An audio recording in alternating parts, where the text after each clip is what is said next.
Nu, labdien! Dieva vārdā šodien turpinam dziedināšanas semināru. Uzticos, ka tev sestdiena un svētdiena ir bijusi brīnišķīga, kādu brīdi tu esi varējis būt arī dievnamā, draudzē, vienalga, vienā vai citā, un tavu ticība ir celta un nav slīdējusi atpakaļ. Es sveicinu visus, kas ir pieslēgušies, un ja tu uzrakstītu komentārā arī kādu komentāru, tad es varu tevi īpaši pasveicināt, un te es redzu māsu Sarmīti, tā kā prieks tevi ir redzēt, un arī māsu Mairitu, un droši vien kādi citi komentāri tuliņ parādīsies un padalies arī savā lapā. Šodien mēs runāsim tajā otrajā daļā šī semināra nodarbībā par brīvību no stresa, kas ļoti daudz ietekmē mūsu ķermeni. Jā, un arī brālis Inārs, sveicinu tevi, un tātad arī pārējos māsa Solvita, jā. Un tātad iesākot mēs lūgsim, šodien es gribu daudz likt iekšā tevī Dieva vārdu un ticību.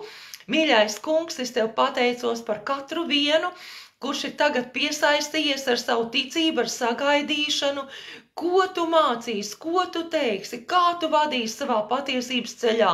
Un es tev pateicos par izsalkumu un slāpēm.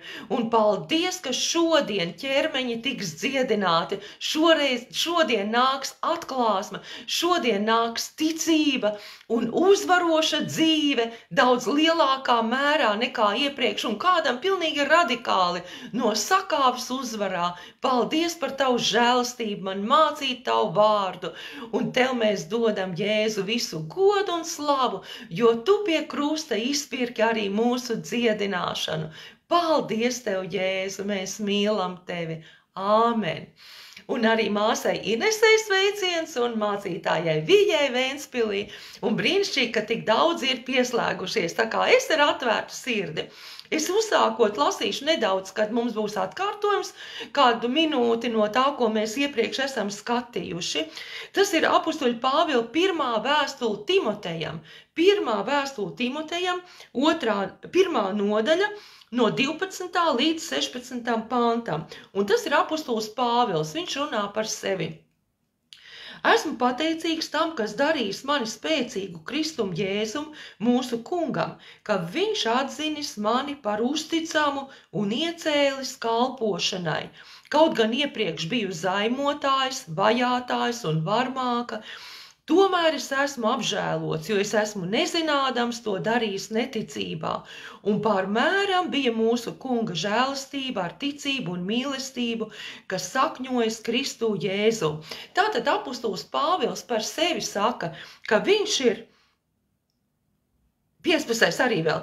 Tas ir patiesi un pilnā mērā atzīstams vārds, ka Kristus Jēzus ir nācis pasaulē izglābt grēciniekus, es esmu pirmais viņu starpā. Un arī vēl 16, bet tāpēc es esmu atradis apžēlošanu, lai īpaši manī Kristus Jēzus parādītu visu savu lēnprātību par priekšzīmi tiem, kas turpmāk paļaudamies uz viņu, iegūs mūžīgo dzīvību. Apustulis Pāvils saka, ka viņa pagātne bija tāda, ka viņš bija lielākais no grēciniekiem. Un mēs mācījāmies, ka vienalga, kas ir mūsu pagātnē, mēs nedrīkstam dzīvot pagātnē, mums ir jādzīvo uzvaras dzīve. Dievs nav iepriecināts no tā, ka mēs ceļam augšā savu pagātni. Sātans gan ir iepriecināts, jo tā viņš mūs tur sakāvē. Bet ja jau apustulis Pāvils, kurš ar nolūku, ar nodomu devās kristiešus gūstīt un mest cietumā, un viņš vēl sargāja Stefana apmētāšanā ar akmeņiem, sargāja to drēbes, kas apmētāja Stefanu, nomētāja līdz nāvei, un Pāvils saka, ka viņš ir pirmais no grēciniekiem, bet tomēr tas kungs ir viņam piedevis, un viņš to neceļ augšā, kādā citā vietā viņš saka, es nevienam nekā ļaunu neesmu darījis. Tātad viņš aizmirst pagātni. Un šodien es arī gribu prasīt, vai tad tu esi vajājis kristiešus, vai tad tu esi metis cietumā. Un vienalga, kā tev grēka darbi būtu pagātnē, lai pagātne paliek pagātnē, neļauj viņai kontrolēt savu nākotni. Un tad šeit 13. pantā ir teikts, teikts, apostols Pāvils saka, kaut gan iepriekš biju zaimotājs. Un mēs šo vārdu citreiz Bībelē atrodam par svētā gara zaimošanu, kaut gan apostols Pāvils to nelieto šādā jomā. Bet ja kāds domā, ka viņš ir izdarījis nepiedodamo grēku, ka viņš būtu tā zaimojis svēto garu, ka viņam vairs nevar tikt piedots, tad ja vien tu jautā to jautājumu, ja tas tevi satrauc un ja tu domā, vai tik gadījumā es neesmu to izdarījis, tad pilnīgi droši tev var teikt, tu to neesi izdarījis. Jo tas, kas ir zaimojis svēto garu līdz mēram, ka viņam netiek vairs piedots, viņš vispār par to neuztrauc, viņam ir pilnīgi vienalga. Jo redzi, svētais gars ir tas, kurš mums dod šo pārliecināšanu par grēku. Un ja tev ir šis skubinājums, vai tik es neesmu zaimojis svēto garu, vai tik es neesmu darījis nepiedodamo grēku, tas norāda, ka svētais gars tevi pārliecina vai uzjunda par to, lai tu būtu šķīsts no grēka. Un pilnīgi noteikti tad tu to neizdarīsi. Jo cilvēki, kas to ir darījuši, viņiem ir pilnīgi vienalga, viņi vairs par to neuztraucās. Svētais gars vairs viņus nepārliecina par grēku. Tātad atstājot pagātni pagātnē, un mēs ņemam gūstā katru domu, katru demonisko domu, katru, ko viņš mums met prātā. Piemēram, Sātans grib iemest tev prātā kaut kādu neķītru domu. Nedomā uzreiz, es esmu laulības pārkāpējs. Sātans to saist uzreiz ar identitāti. Redz, kā tu tagad domāji tā domu. Nē, nedomā to domu. Ņem gūstā viss nepareizās domas. Tu esi Dieva taisnība Jēzu Kristu. Jo Hozei grāmatā 4. nodaļā ir teikts, ka mana tauta iet bojā atziņas trūkuma dēļ, un tāpēc mēs šodien mācamies, lai mēs varētu dzīvot šo uzvaras, šo spēku, šo veselības dzīvi. Un atkal gribu atkārtot, tam ir vistiešākais sakars ar tavu dziedināšanu fiziski. Vistiešākais. Jo vispirms ceļas tavs gars, un tad ķermenis ceļas līdzi, jo mēs esam gars, mēs neesam ķermenis. Ķermenis ir tikai tā māja, kurā mūsu gars dzīvo, un mēs ceļam savu garu no visa, kas mūs sakauj vai potenciāli gribētu sakaut, lai mūsu ķermenis var baudīt pilnu veselību un pilnu dzīvību. Tātad, jebkura doma, ko tev Sātans iemet prātā, kas nav cēla, patīkam, kas neved uz uzvaru, ņem gūstā un to nepārdomā to. Viens no veidiem, kā mēs varam nepārdomāt nepareizās domas, jo, piemēram, ja tev pateiks, nedomā tagad par, vienalga par ko, par balto kurpi. Tu visu laiku nedomāji, bet tikko es tev to domu iemetu, tu sāki domāt par balto kurpi, vai ne? Tātad mums ir jāliek kaut kas cits vietā, kā mēs varam nedomāt nepareizās domas. Un viens no veidiem, kā mēs varam uzvarēt šo cīņu, ir caur mīlestību. Saka mīlestību.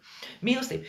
Jo cilvēka ķermenis un visi orgāni ir radīti, lai viņi funkcionētu mīlestībā. Viss mūsos darbojas vislabāk mīlestībā.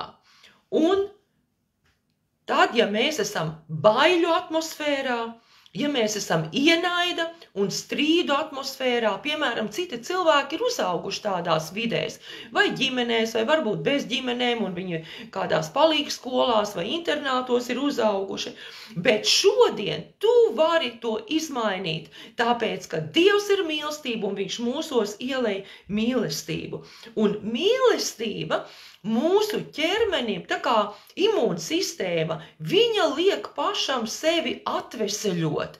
Mums ir jārūpējas, lai mēs dzīvotu mīlestībā. Mēs arī zinām, Dievvārds saka, ka ticība darbojas mīlestībā. Un ķermenis ir radīts, lai pats sevi atveseļotu. Un ja mūsu domu dzīve rada īssavienojumus ar mīlestību, tad tas bloķē mūsu veselību, bloķē mūsu atveseļošanos. Bet saka pēc manis, mana domu dzīve veicinās Dieva mīlestību manā ķermenī. Amen! Brīnišķīgi! Un es gribu padalīties, kad ir veikts Amerikā kāds pētījums, daži gadi atpakaļ, un tur bija aptaujāt tūkstošiem cilvēku, kas bija tādā pat vecumu grupā, ar tādu pat veselības stāvokli. Nu, viņi bija vecāka gada gājuma, pāri 70 gadiem, varbūt 70 jau uz beigām tie gadi. Un tad viņiem jautāja, tātad viņi, izvērtējot visu, viņi ir pilnīgi tādi paši, tāds pats vecums, tāda pati veselība, tā sākuma stadija. Un viņiem jautāja, kā tu novērtētu savu veselību no 1 līdz 5? Tie, kas vērtēja savu veselību, 1, 2, tātad švaka veselība, viņi nodzīvoja tikai apmēram 4 gadus. Bet tie, kas sacīja, man 4, 5 mana veselība, viņi nodzīvoja daudz ilgāk. Un pat tas nav saistīts ar kristieti, kas tic Dievam, vai arī nekristieti. Bet tas pierāda arī, tīri dabiskā veidā, ka tas, ko mēs domājam par sevi, tas ļoti ietekmē mūsu veselību. Un garīgi runājot, mums ir jādomā un jārunā. Es esmu dziedināts, es esmu Dieva taisnība Jēzu Kristu. Mana daba, mans pamata raksturojums ir, es esmu vesels. Garīgi runājot, es esmu vesels. Mana daba ir, es esmu dziedināts, es esmu pilnīgs, Dievs man ir radījis pilnīgu. Un tad, kad izmainās tātad mūsu iekšiene, tad viss mūsu ķermeņa veselība arī seko. Tātad Dievs mūs ir radījis, lai mēs mīlētu. Un pirmkārt jau, lai mēs mīlētu paši sevi. Un tas nozīmē, ka tev ir jāmīl savu ķermeni. Lai cik tas dīvaini dažiem nešķistu, tev ir jāmīl savu ķermeni. Un tagad darīsim vienu praktisko lietu. Un mēģini tā izvēlēties, mīlēt savu ķermeni. Varbūt, ka tev ir kaut kāda lieta un tev liekas, viss jau būtu labi, ja tikai tur būtu citādāks deguns, vai ja man nebūtu tās nieres tik vājas, vai vienalga kaut kas. Bet tu vari šodien izvēlēties, sekot Dieva plānam un mīlēt sevi. Un tagad saki pēc manis šo vingrinājumu. Saki, es esmu mīlēts, tāpēc, ka Dievs mīl tevi. Un saka ar tādu pārliecību, kaut arī tu varbūt vēl nesāc tam ticēt, bet sāc runāt to ārā. Es mīlu sevi. Dievs mani mīl, tādēļ es mīlu sevi. Runā, tam ir liela nozīme. Es mīlu savas rokas, paskaties savām rokām. Es mīlu savus pirkstus, paldies Dievam, ka man ir pirksti, citiem kustīgāki, citiem nekustīgāki, bet tev ir pirksti. Es mīlu savus plecus, es mīlu savus krūtis, savu kruškurvi, es mīlu savu muguru. Es mīlu savus iekšējos orgānus, es mīlu savas kājas, es mīlu savas pēdas, es mīlu savus ikrus, es mīlu savas acis jūs kļūstat arvien spožākas dienu no dienas, jo zini, par Mūzu ir teikts, kad viņš, kad bija 120 gadu vecs, viņa acis nebija kļuvušas tumšākas, viņam bija brīnišķīga redze 120 gados. Nepieņem, kad ejot vecākam, tavai redzē jākļūst sliktākai. Saka, mana redze kļūst labāka, katru dienu skaidrāka, spilgtāka. Es mīlu acis, acis, kā es jūs mīlu, jūs man rādat visu kaut ko apkārt, es mīlu. Iet runa par dabisko ķermeni. Tev jāmīl savu ķermeni. Tā ir tava izvēle. Mīlēt tavu ķermeni. Tāpēc, ka tu esi mīlēts, Dievs tev mīl. Un tādā veidā mēs sakaujam upura mentalitāti. Upura mentalitāte, viņa tevi ved postā, viņa tevi ved nāvē. Un kas ir upura mentalitāte? Ļoti bieži tad, kad uzbrūk kaut kādi, teiksim, gripas simptomi, tad pirmā lieta - upura mentalitāte. Tagad mani žēlos, tagad man ir temperatūra, tagad es slikti jūtos, lai mani kāds pažēlo. Nē. Tādu dziedināšanu nevar dabūt. Katru simptomu dzen prom. Es gribu pateikt vienu piemēru par upura mentalitāti. Tas nav tieši uz veselību, bet šos principus mēs varam pielietot arī visās savas dzīves jomās. Un tas bija diezgan daudz gadus atpakaļ, kādus 20 apmēram gadus atpakaļ, un mēs bijām ar mācītāju Kasparu un vēl kādu latviešu grupu, es domāju, kādi 7 cilvēki. Mēs bijām Amsterdamā uz mācītāju Rodnija Hovarda Brauna konferenci. Un tas bija tas laiks, kad mums veidojās draudze, un mēs ļoti gribējām, lai iegūtu šos mācītāju Rodnija Hovarda Brauna ierakstus, ko viņš ir sludinājis, ko viņš ir mācījis, un viņš pārdeva grāmatgaldā. Bet viņi, salīdzinoši tās cenas, kas bija Amsterdamā un Latvijā tajā laikā pirms 20 gadiem, tā bija milzīga liela valūtas tātad starpība. Un par saviem latviešu latiem, manuprāt, lati bija tajā laikā, mēs varējām nopirkt daudz mazāk nekā, ja mēs dzīvotu Amsterdamā un mums būtu Holandē līdzvērtīgi tās finanses. Un kaut kāda nauda mums bija, bet tā nebija katrā ziņā tik daudz, cik mēs tos materiālus gribējām iegūt. Un tad es dzirdēju, kad kāds tur pasaka, ka kāds bija atbraucis no Bulgārijas, kas jau padomu laikā viņi bija vēl bagātāka valsts nekā Latvija, vai ne? Un ka viņi ir runājuši ar mācītāju Rodniju, un mācītājs Rodnijs ir viņiem gandrīz visu grāmatgaldu uzdāvinājis. Tātad milzīgi daudz šos ierakstus uzdāvinājis. Un man uzreiz domprātā, es aiziešu nākošajā dienā, un es satikšu mācītāju Rodniju, un es pateikšu, ka mēs esam no Latvijas, un kad vai viņš arī mums nevar uzdāvināt kāds materiāls, jo mēs tos nevaram atļauties nopirkt, cik mums ir tā ekonomika, ka pilnīgi daudz sliktāk nekā viņa būtu kādās citās valstīs Eiropā. Un tātad tā bija mana doma nākošajā dienā iet un viņam prasīt. Un es domāju, es par to dalījos ar kādiem no mūsu latviešu grupas, kad man būtu pietiekoši daudz tā drosme, un es valodu arī zinu, ka es ietu pie viņu un es teiktu, ka mēs no Latvijas, un varbūt viņš iežēlosies, varbūt tā bija tā doma, ka viņš iežēlosies un mums iedos tos materiālus pa velti, mums nebūs jāpērk. Un tajā naktī es redzu sapni, tik spilgtu sapni, un tajā sapnī, un tas ir konferences laikā, un tajā sapnī es varu durvis vaļā, varu to kliņģi spiežu uz leju, lai es ietu tajā office telpā, kur ir mācītājs Rodnijs. Un tas ir sapnis, un Dievs runā uz mani tajā sapnī un saka, nav pareizi iet un prasīt tādu apžēlošanu, tādu dāvanu. Un Dievs runā uz mani, to, ko tu vērtē, par to tu maksāsi. Un es biju šokēta. Tādus vārdus es negribēju dzirdēt, bet ja Jēzus pats tev pasaka to, tu zini, tur vēl strīdēties ar to. Un nākošā dienā es saku saviem tiem cilvēkiem, ar ko mēs bijām kopā no latviešu grupas, es neiešu. Es neprasīšu. Es neatceros, vai es teicu, ka Dievs sacīja uz mani tajā sapnī, to es tā neatminos. Bet tā tad Dievs teica, ko tu vērtē, par to tu maksāsi.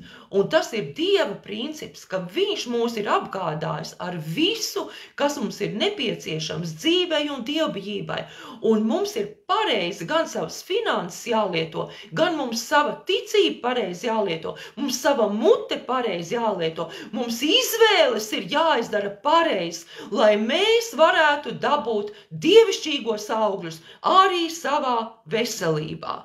Tātad, kā jau sacīju, es mazliet pieminēšu tikai to, ka mēs esam uzvarētāji, mēs neesam sakauti, mēs esam pārim uzvarētāji, un citi cilvēki savā dzīvē, viņiem ir nepārtraukti kā cīņa tikai, un ka viņi aizsargājas ar ticības vairogu. Jā, mums ir dots ticības vairogs, bet mums ir dots arī garas zobens, un garas zobens ir tas, ar kuru tu ej un uzbrūc. Un ja tev ir zobens, tu pienāks brīdis, ka tu uzvarēsi to kauju. Nebūs 10 gadi tikai cīņa, bet tu būsi uzvarētājs, tu dzīvosi mierā un uzvarā. Kaut arī pretestība nāk, kaut arī opozīcija nāk, bet tu ienaidnieku vidū, Dievs tev klāja galdu, ka tu vari priecāties, tu vari baudīt, un Dievs ir apgādājis visu, lai mums var būt pat prieks un miers tādā, kā ja es saku, vētras vidū, vai ne?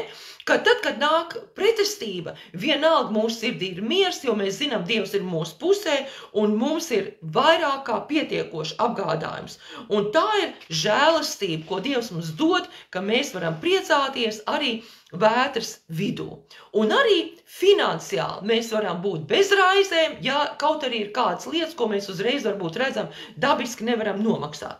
Un tagad es runāšu par šo stresu, jo ļoti liela lieta, kas kaitē mūsu ķermenim, mūsu iekšējiem orgāniem, un tad vispārējais brūk līdzi, tas ir stress. Un šodien tā ir ļoti izplatīta lieta. Uztraukums, raizes, un Sātans ir meistars, ka tikko tev liekas, ka tu ar vienu lietu esi ticis galā, uzreiz nākošā parādās, atkal nākošā lieta. Tātad ienaidnieks grib tev turēt tādā gūstā ar to, ka tu vienmēr uztraucies, bet ja mēs esam uztraukušies, nonervozējušies, kā latvieši saka, mūsu dzīve ir stresā, tad mūsu veselība brūk. Un pat neskatoties uz veselību, Dievs ir mums pavēlējis, lai mēs nedzīvojam stresā un uztraukumos. Un tur jau ir tā populārā rakstu vieta, kas ir Filipiešiem 4:6. Paldies Dievam par viņa padomu, kā mums ir jādzīvo, un viņš arī ir apgādājis, lai mēs tā varam dzīvot. Filipiešiem 4:6.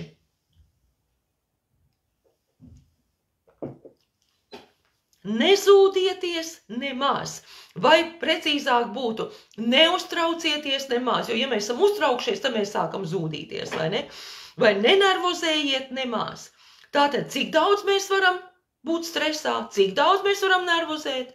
Tur ir teikts, nemaz.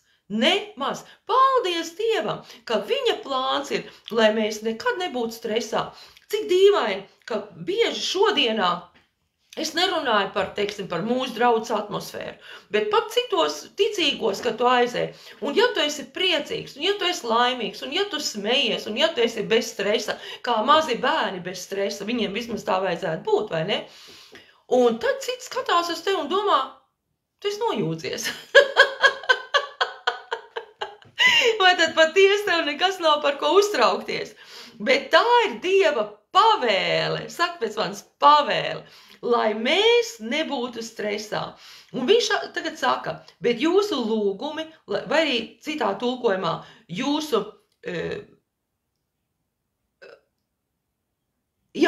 lūgumi, vai tā kā jūsu prasības vai jūsu vajadzības, lai nāk zinām Dievu priekšā ar pateicību, ikvienā pielūgšanā un lūgšanā. Un šeit es gribu pasvītrot, tas pielūgšana, ja tā būtu domāta, tātad lūgšana, kā mēs lūdzam, mēs slavējam, mēs pielūdzam, un lūgšanā, lai nāk Dievu priekšā, tas ir, lai mēs sakam tos prasījumus, lai mēs sakam tos lūgumus, lai mēs sakam tās vajadzības. Angliski būtu tas vārds supplication. Un Dieva miers, kas ir augstāks par visu saprašanu, pasargās jūsu sirds un jūsu domas Kristu Jēzu. Tātad, 6. pāntā ir teikts, neuztraucieties nemaz, nekad, nevienā situācijā. Un tad, kad mēs neuztrauksimies, tad gala rezultāts ir 7. pāns. Dieva miers pasargās mūsu sirdis un mūsu domas. Mums ir jānonāk tajā gala rezultātā, ka mēs esam mierā. Mūsu domas ir mierā, mūsu sirds ir mierā, ka mēs neesam uztraukušies. Un kā mēs to varam iegūt? Viņš saka, pirmā lieta, nezūdieties nemaz, neuztraucieties nemaz, neraizējieties nemaz, neesiet stresā nemaz. Bet tu vari teikt, bet kā tad, lai es neesmu stresā, ka man pēkšņi nāk kaut kāda situācija, vai arī varbūt ir ilgāku laiku kāda slimība, kādi slimības simptomi, un viņi neiet mazumā, un es esmu lūdzis Dievu, un nekas nemainās. Nu kā tad, lai es nedzīvoju stresā? Vai kaut kāda pēkšņa vajadzība, teiksim, finansiāli? Par finansēm es gribu teikt tā, ir pamatlietas, ko mēs darām finansēs. Tas nozīmē tādas dabiskas lietas. Tev ir jāplāno. Tev ir jābūt budžetam, un nevajag arī visu uzreiz iztērēt. Mēģini uzkrāt, lai, ja ir kaut kāda situācija, lai tev vismaz kāds neliels uzkrājums ir. Bet tad arī neizšķērdē muļķīgi, pārbaudi, jo šodien īpaši it kā tā labais tonis ir, kad mājās negatavo ēdienu un tik ieskrien kaut kādās ēstuvēs. Paskaties, ja 40% no tava ienākuma aiziet tikai pa ēstuvēm ārpus mājas, tā ir muļķīga tērēšana. Un tu vari teikt, nē, man jau neaiziet. Nu, es tev ieteiktu tā, kādu mēnesi paņem, uzraksti visus savus izdevumus, pilnīgi visus, un tu būsi pārsteigts redzēt, kur tavs finanses aiziet. Tātad dabiskā veidā mēs rīkojamies gudri, un paldies Dievam, ka tad, kad mēs nesam 10. tiesu tā kunga namā, tad viņš mums arī palīdz un parāda ar savu garu, kur tad ir tās šķirbas, kur mūsu nauda aiztek nevajadzīgi vai dod gudrību, kā labāk to darīt. Tātad, tad, kad mēs nākam pie, ņemsim tā kā problēma būtu nāk stress par finansēm, jo tā ir ļoti tāda aktuāla lieta. Es saprotu, ka šodien es to visu nevarēšu izrunāt, rīt mēs turpināsim 12. par šo stresu, bet pamatprincips es pateikšu. Tātad, tu drosmīgi nāc pie Dieva, tāpēc, ka tu esi Dieva bērns, tu esi jaunadzims, un tu zini, pagātne ir pagātnē, Dievs tev ir piedevis, tu esi Dieva taisnība, Jēzu Kristu, tu drosmīgi var tuvoties Dievam un viņam sacīt savas lietas. Un tātad, tu nāc priekšā pie Dieva, tu nāc ar savu tātad to situāciju. Kas ir tava situācija, tava vajadzība? Bet tu nevar uzreiz nākt ar situāciju, tu nāc ar Dieva vārdu. Vienmēr tur, kur mēs nākam pie Dieva, mēs nākam ar Dieva vārdu. Un tu saki, kungs, tu savā vārdā saki, es dodu 10. tiesu, tu saki, ka tu atvērsi debesu logus un liksi svētībai pārpilnībā nolīt pār mani. Tu saki savā vārdā, ka visas manas vajadzības tu apmierinās pēc savas godības pilnās žēlastības, Kristu Jēzu, nevis pēc mūsu valsts ekonomikas, bet pēc savām bagātībām. Tu saki, dodiet, un es dodu arī ziedojumus, un tu saki, dodiet, un jums taps dots pilnu sakratītu pārmēram ejošu mēru, iedos tieši jūsu klēpī. Kungs, tavs vārds to saka, es dodu 10. tiesu, es nesu ziedojumus, tā kā tu man to saki, un tagad man ir vajadzība, un tavs vārds saka, ka tu apmierinās šo manu vajadzību. Teiksim, tev būtu vajadzīgi pēkšņi 500 eiro, ja? Un tu, kungs, man redzi, ka man nav tos 500 eiro no kā paņemt, lai es to rēķinu kaut kādu apmaksātu. Bet, kungs, es tev pateicos, ka tu saki, ka tu apgādā manas vajadzības. Un es tagad tev to uzticu, jo tavs vārds saka, ka tu pa mani rūpējies, es daru savu daļu, un, kungs, es uzticos, ka tu dari savu daļu. Un tad iedarbojies ar Dieva vārdu. Ko tas nozīmē? Tu reaģē uz Dieva vārdu. Un Dieva vārds saka, Marka tātad 11, 23, 24, ka tad, kad mēs nākam pie Dieva, un mēs sakam savus lūgumus, tad, lai mēs paņemam to atbildi ticībā, tieši tad, kad mēs prasam. Un tad tu saki, kungs, es tev pateicos, ka tu esi uzklausījis, un ka tavi eņģeļi ir darbībā, un tu šo lietu jau man esi devis kā atrisinājumu. Un tu sāc priecāties, jo ticība ir tā, kas redz neredzamo, jo Dievs arī ir savu daļu. Un tu reāli sāc priecāties. Kā tu priecājies? Tu slavē, tu pateicies, aleluja, kungs, paldies! Tas būtu it kā tāpat, kad kāds tev būtu pieklauvējis pie durvīm un teiktu, tas kungs man liks sirdī jums atnest 500 eiro, jo varbūt ir kāda vajadzība. Un tu priecātos, tu būtu tik sajūsmināts. Bet ticība ir tā, kas priecājas jau pirms tam. Jo tad, kad mēs nākam pie Dieva, mēs noliekam savas nastas. Nevis, kad mēs žēlojamies, Dievs, man ir 500 eiro tagad jāmaksā, es nezinu, kur es dabūšu, un tu žēlojies, tad tu piecelies no lūkšanas un aizēj žēlotamies. Nē, tā nav pareiz lūkšana. Lūkšana, kur mēs nākam pie Dieva, ir dedzīga, sirds izjusta, ar ticību. Labāk tu lūdz 30 sekundes ticībā un dedzīgi, nekā 30 minūtes ļoti vienaldzīgi. Un viena lieta, kāpēc mums arī nav lūkšanu atbildes bieži, vienalga par tām lietām, kas mums ir īpaši tad, ko es pacēlu kaut kāda vajadzība, kas stresu nes, ja?